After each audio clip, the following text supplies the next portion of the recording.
Ibu, sebelumnya boleh memperkenalkan diri Ibu terlebih dahulu. Boleh.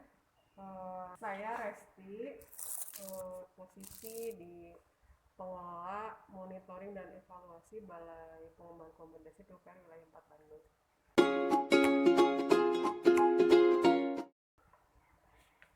Sebelumnya terima kasih ya Ibu atas meluangkan waktunya.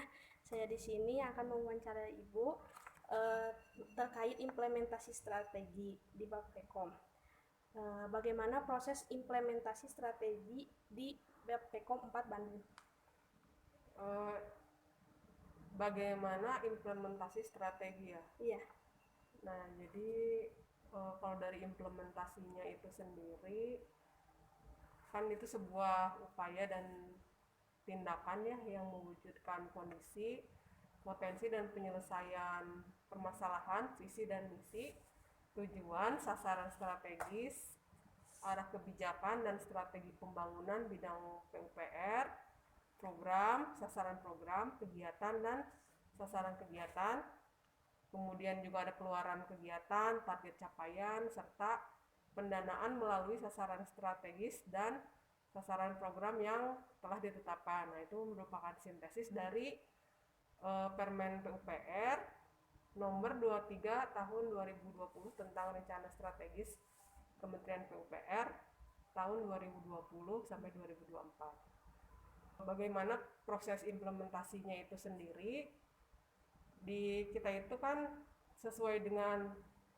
ada bidang-bidangnya juga, dimulai dari program dan perencanaan, kemudian ke pengorganisasian atau manajemen atau pelaksanaan, kemudian juga ke pengawasan, dan berakhir di monitoring dan evaluasi, dan siklusnya seperti itu seterusnya. Kalau di manajemen mungkin kan udah tahu ya, ada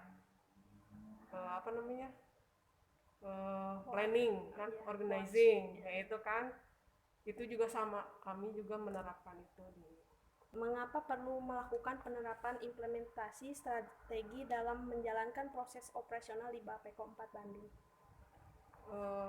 Tentu saja kita harus menerapkan implementasi strategi dalam menjalankan proses tersebut agar Bappekom PUPR Wilayah 4 Bandung dapat mencapai target yang telah ditetapkan, yaitu target capaian kinerja, kemudian target pelaksanaan kegiatan, ada juga target pengalokasian anggaran, serta realisasi kerangka regulasi. Nah, ini pada tahun berjalan relatif terhadap perencanaan yang tertuang dalam dokumen rencana strategis. Jadi itu juga biasanya penerapan implementasi itu dievaluasi gitu.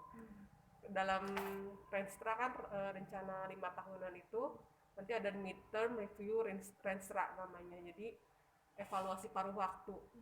Apakah dari tahun awal sampai dengan periode pertengahan itu targetnya sudah tercapai atau belum. Terus dilihat juga di situ tuh ada kondisi apa saja sih yang berpengaruh terhadap capaian target tersebut. Nanti disesuaikan ya, salah satunya seperti pandemi ini kan ya, banyak juga target-target yang kita tidak bisa capai. Nah, itu juga salah satunya dari faktor pandemi, nanti disesuaikan lagi. Lalu apa saja unsur pendukung implementasi strategi di Bappekom 4 Bandung? Nah, unsur pendukung itu tentu saja potensi-potensi ya yang ada di Bappekom PUPR Wilayah 4 Bandung, seperti ada sarana dan prasarana, barang-barang milik negara yang kita pergunakan gitu kan, untuk mendukung implementasi tersebut. Kemudian ada penganggaran, atau kalau di kita itu kan menggunakan APBN. Ada juga anggarannya bisa dari kerjasama juga dengan dinas-dinas. Kemudian SDM-nya, ada juga stakeholder itu seperti peserta pelatihan, terus juga media iswara, pusat-pusat gitu kan, kita juga saling terkait lah gitu dengan user. Kemudian perencanaan dan program kegiatan. Apakah hubungan antara sasaran tahunan dengan kebijakan dalam implementasi strategi di Bappekom 4 Bandung? Nah, hubungan sasaran tahunan dan kebijakan itu tentu saja untuk menyusun rekomendasi penyesuaian kebijakan dan langkah strategis yang perlu dilakukan pada sisa waktu midterm gitu, kalau misalnya setelah pelaksanaan review renstra gitu kan. Nah, pada sisa waktu perencanaan setiap tahunnya juga kan dievaluasi, ada juga pertimbangannya. Yang pertama, hasil evaluasi itu capaiannya sampai dengan tahun berjalan.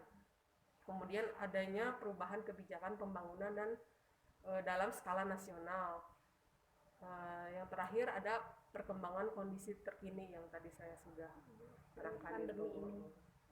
Jadi antara sasaran tahunan dengan kebijakan dalam implementasi strategi itu tentu saja ada koneksi gitu kan. Makanya kita juga selalu mereview. Lalu siapa saja yang terlibat untuk memiliki kepentingan terhadap implementasi strategi di Bapeko 4 Bandung? Yang terlibat tentu saja bisa dibilang user ya, user, dan kalau di kita itu manajemen ya. Kalau manajemen itu di internal Bapeko Blitar Wilayah 4 Bandung, mulai dari pucuk pimpinan, kepala balai, sampai dengan staff yang ada di bawahnya. Nah, yang eksternal sendiri, yang stakeholder itu ada beberapa diantaranya ya BDI Suara, kemudian peserta pelatihan, ada dinas-dinas terkait juga, kemudian lembaga terkait seperti LAN yang memberikan akreditasi ke pelatihan kita yang di manajemen kan. Kemudian juga tentu saja ada pusat-pusat pusdiklat gitu kan yang memiliki program untuk dapat kita laksanakan di sini gitu, pelatihan-pelatihannya. Sesuai aja dengan beberapa unsur di Kementerian PUPR, banyaklah saling terkait stakeholdernya. Menurut Ibu, apakah implementasi strategi di Bapeko 4 sudah dikatakan baik atau belum mencapai yang diharapkan? Sudah dikatakan baik, itu kita juga kan sudah setiap tahunnya menerima beberapa penghargaan kan, ada balai terbaik, ada BMN terbaik juga ya. Saya kira dengan adanya penghargaan itu kan menjadi bukti ya bahwa ya kita sudah mengimplementasikan strategi itu dengan baik. Tapi ya tentu saja setiap tahunnya kan kita minimal itu harus mempertahankan. Tapi ya kita juga tidak hanya mempertahankan, selama ini kami berusaha berupaya untuk meningkatkan terus menerus gitu dari apa yang telah kita laksanakan itu. Mungkin cukup sekian Ibu pertanyaan dari saya. Iya. Terima kasih banyak Ibu. Iya, sama-sama.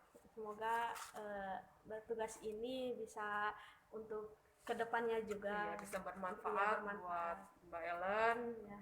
juga kawan-kawan lainnya.